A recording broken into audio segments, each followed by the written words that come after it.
Hey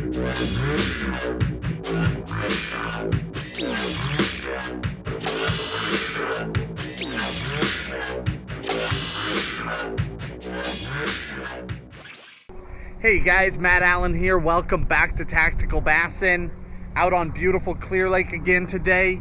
Now last week, Ross England came on and talked to you guys about Dropshot, and I'm sure most of you got to see that. Ross is a good friend of Tim and I's, phenomenal finesse fisherman, very good out here on Clearlake.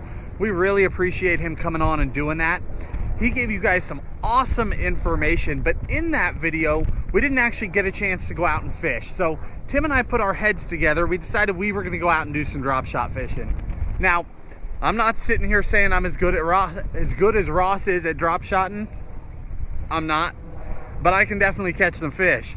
So we split up. Tim's on his boat, I'm on my boat. He went north, I went south, complete opposite ends of the lake. We're just gonna see if we can catch some drop shot fish today. Maybe throw the shaky head a little bit too, just do some worming, have a good time and see what happens so you guys can see some of this stuff in action. We'll check in with you along the way. Here's a quick tip for you guys. I typically like to nose hook my drop shot baits. Some people like the Texas rig, but most of us nose hook. One of the biggest issues with drop shotting is line twist. Instead of just doing a standard nose hook in this little bait, a quick trick for you, if you have a hook with a flat shank, is you thread this bait on. Instead of just poking through the nose, I come right through the top and I thread right up the center of that bait, and then I pop that point out the top. Oh, we missed center just a little bit. Let's fix that. Right there. I pop that out the top and then I straighten up that worm.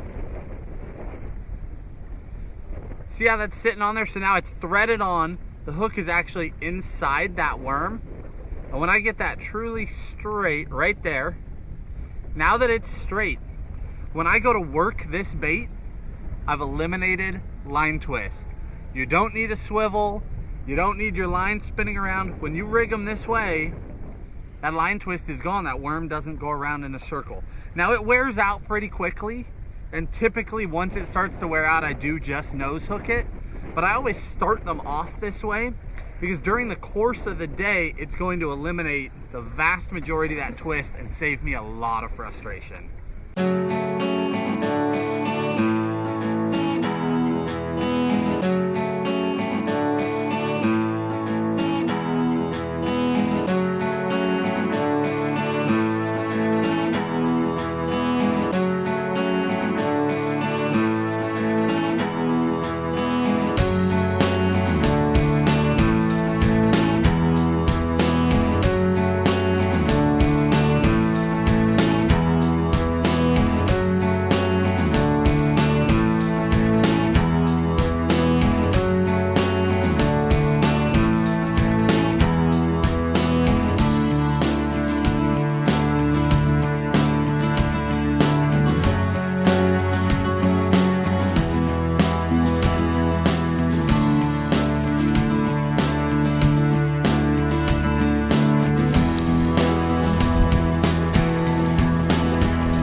All right, guys, I just spent about 2 hours getting my teeth kicked in.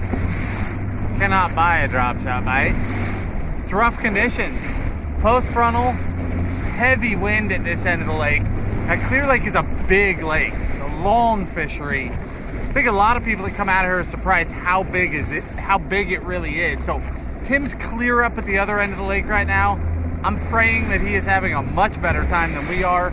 Hopefully he was able to get into some calm pockets and just tear them up. But I'm gonna cross the lake, try to get into some calm pockets myself.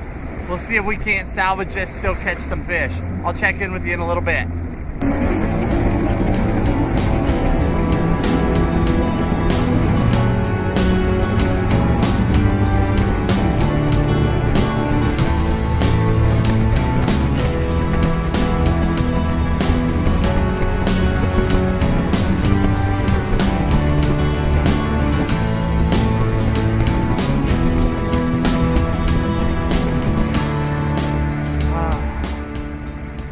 Much better. Look at this. It's like a whole different lake over here. Totally calm. Totally chill. We'll take this. See if we can't drop shot some fish now that it's calm.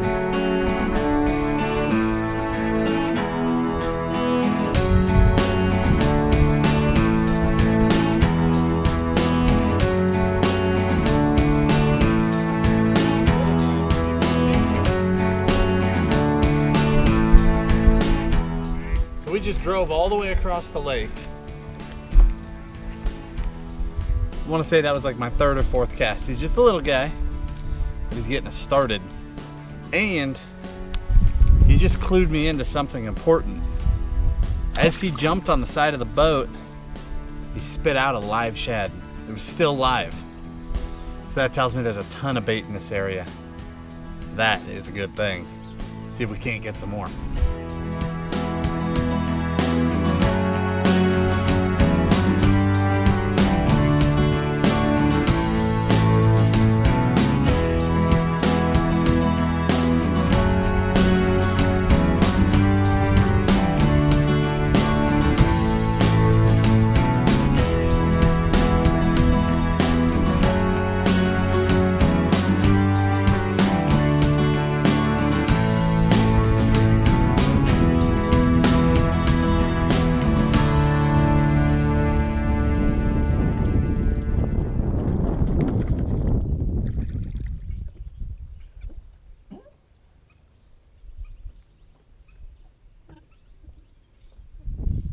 All right, guys.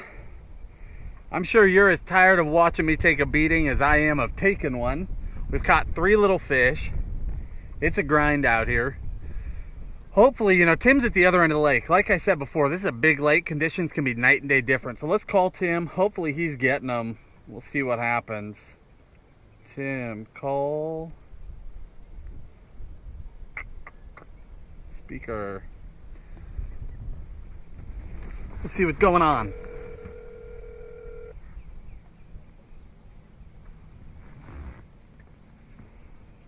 Hey, what's up? Hey, what's up, man? What's going on? You getting them? Not yet. Not yet? Nah, I wasn't trying to pick up here, though. We are definitely not getting them down here. It's ripping. I'm getting forced to fish in little pockets. Pretty sure everybody is getting tired of watching me catch my 3 little rats in the last 3 hours. You catching anything? Not yet. Just got over here. The storm thing got brutalized yesterday with wind, so I'm trying to find some clear water. But yeah, just getting started. Okay, cool. I'm thinking I'm going to send everybody your way and they can hang out with you for a while. I'm going to head up mid-lake and see if I can find some protected pockets out of this wind as well. All right, sounds good, man. See ya. All right, see ya. All right, bye. Good luck, guys. All right, sounds like Matt's struggling. You know, this lake got brutalized yesterday with wind, 30+ mile-an-hour wind, 5-foot waves. So a lot of this clear water kind of got churned up. So I kind of came up here up north to see if I could find some cleaner water and some calmer water. Still got a little bit of a breeze. Hopefully the sound's okay. I'm gonna fish around some of these marinas, some of these docks, and see if we can catch some fish.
Not a giant, but good practice.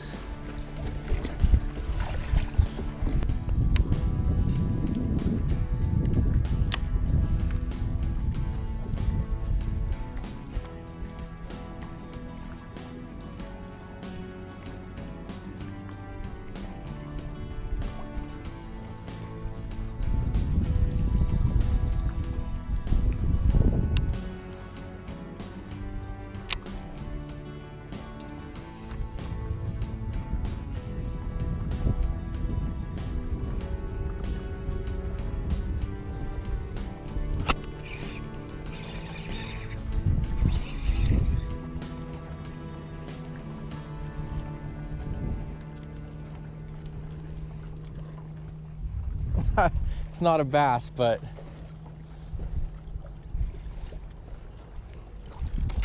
oh.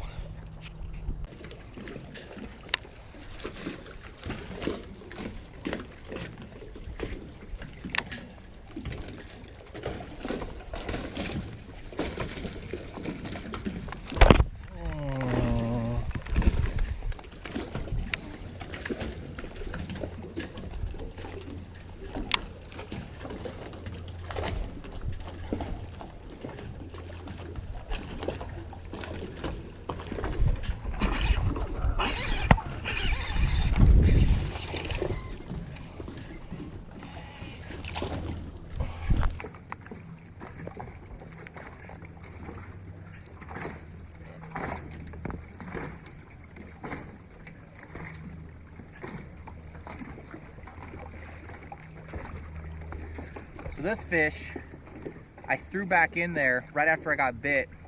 When you get bit and you miss them and you don't get a hook in them, get back in there as soon as possible, and typically they'll eat again. This one actually ate on the second or third cast after, but again, little fat guy, no giant, but it's good practice. Any one of these casts or flips could be, you know, 8, 9, 10 pounder.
All right, guys, well, that was fun. You know, really the conditions really stunk today. You know, Matt and I, we had to come out and shoot some videos for you guys, and apparently it didn't go very well for Matt. He called me and was struggling. Luckily I caught a few fish, but you know, we're not all blessed enough to come out on any given day when there's perfect conditions. You know, today we have terrible conditions. It's super post frontal. Yesterday there was 25, 30 mile an hour winds, a little bit stronger than today. Now we have bluebird skies, windy, post frontal conditions. The fish are just shutting down. So we decided it'd be a great time to shoot a drop shot video. You know, a lot of you guys liked that video that Ross did a couple weeks ago. If you guys didn't get to sit down and watch that video, I'll put a link up to it up here in the corner. But that was a great instructional video on drop shot. So today I'm going to take it a little bit further. You know, it's you know, I came from a different background than Matt. I came from more of the finesse background, more of the drop shotting, the weightless worms, those sort of things. And I used to do it a lot. You know, now living here on Clearlake, I don't do it as much, but it is something that I have a lot of confidence in, a lot of experience in. And some of those tips and stuff I'm going to share with you guys today. So today you guys noticed probably the main difference between my video and Ross's video was that I was using a bait caster. Now this is a cool little rod. This is actually a 610 medium. If you guys haven't watched the video that we just did a couple weeks ago about understanding the numbers and rod powers and actions, I'll also put a link to that. It's a must watch for when we're talking about different brands of rods. But this is a 6'10" medium action. I like that real short rod. You know Matt and I, we love the long rods for playing fish and swim baits and those sort of things. But I really like a short rod when you're making real short casts, real short flips and pitches around cover. You saw today when I went into that marina to try and get out of some of that wind, I was making real short pitches to each piling. And you know, the wind was pushing me into the marina, so I had to fish it kind of fast. So I'd pitch it out there and let it fall on slack line. You want that to fall straight down along those pilings. And one thing with my setup, when I'm running braid to leader, this is 20-pound braid to 14-pound sunline leader, and I actually run a really short leader. It's probably 6, 7, 8 feet long. You know, today's presentation was shallow water. I didn't fish anything deeper than 8 feet. So the cool thing about having the short leader, if you watch that connection knot, it's almost like a strike indicator, like if you're a fly fisherman, or almost like a bobber, because you can watch that connection. It stands out, and you can look for those little jolts, those bites, those subtle things that you got to pay attention to when you're fishing in close quarters. But so again, short rod, 6'10" medium action. You know, I'm throwing out to those pilings. I'm letting it fall slack line. You want that to fall straight down, and then you're not in a hurry to start shaking it. Just like in Ross's video, you lift up, and you know, you want to get to know how your bait feels in the water. This is the 1/8 ounce tungsten drop shot weight. I was using a real light weight because I wanted to fall a little slower. I didn't want to smash down in front of them. But you pick up real slowly, and you're waiting to feel like a little tick tick, or just that real heavy, almost like a wet rag feeling, like you just feel the rod loading up. Because a lot of the times they will eat it on the initial fall. So I was throwing it in there, letting it fall in slack line, getting down. I'd lift up slowly, shake it a few times, drag it a little bit, give it a little bit, and then on to the next piling. You guys got to see how that worked. Now, I do throw a lot of drop shots with a spinning rod.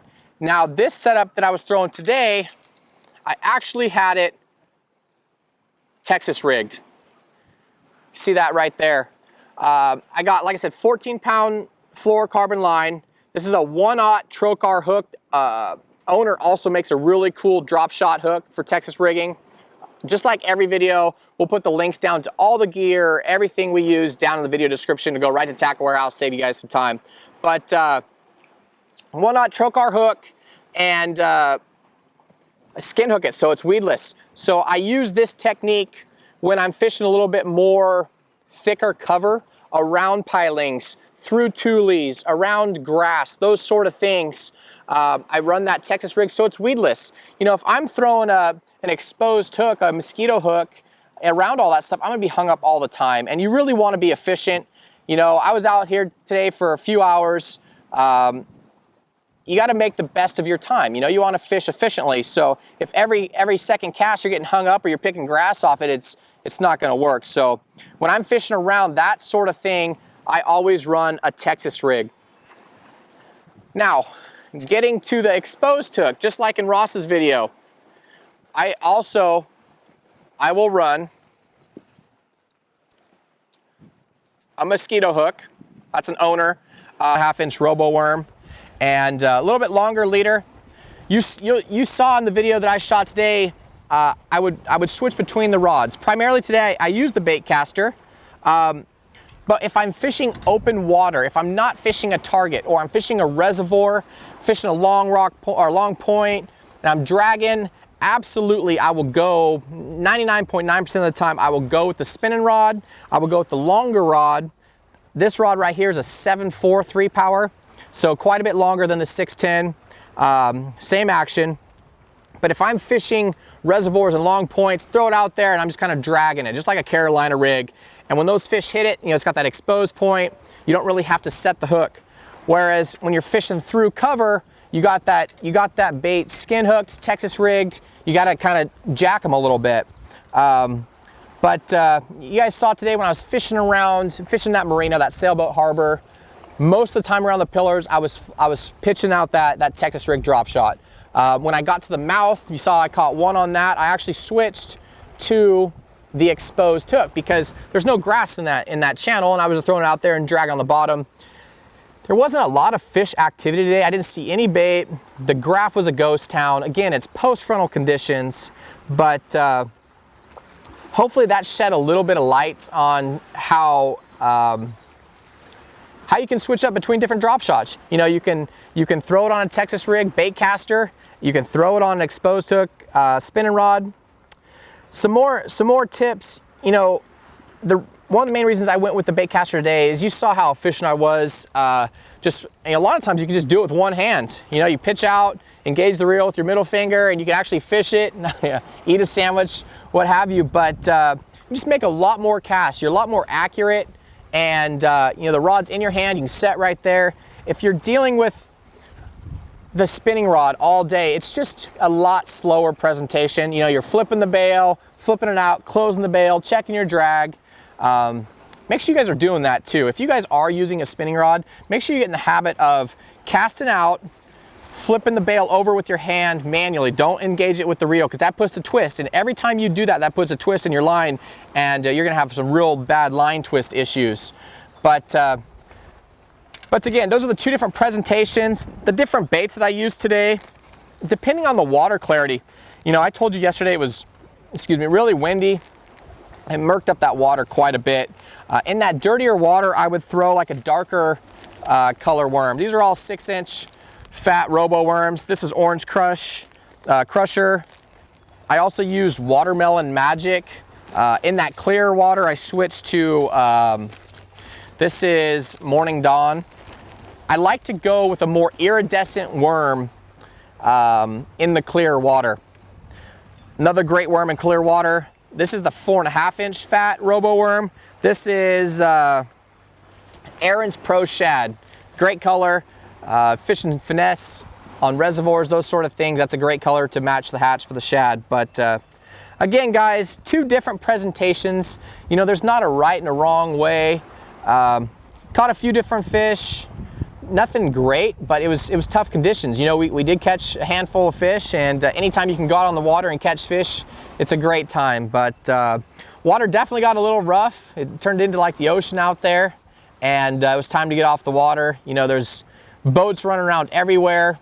It's another sign that the bite just wasn't good today. When you have a lot of boat traffic and people are running and gunning all over the place, you could tell they're not really whacking them. So figured it was time to get off the water. Had water coming over the front of the bow. Again, guys, I hope that helps. You know, sorry we couldn't get any of the drone footage or any of the cool, the B-roll stuff like that. But again, this is more of an instructional video. And again, we'll put all the links to everything we used, the rods, the line, the reels, the baits, the weights, the hooks, everything down below in the video description. If you guys have any comments or any questions or recommendations, down below, leave them in the comments. I know Matt and we've been a little behind on answering all those comments here recently, but we get to all of them. We want to answer all your guys' questions, so give us a little time, we'll get to them. But again, recommendations, questions down below, we'll get to them. If you guys have any ideas for videos, please put them down below, and we'll talk to you soon, guys. Again, I hope that helps. If you guys like that video, hit the like button. Remember to subscribe to the channel, and we'll talk to you soon, guys. Have a good day.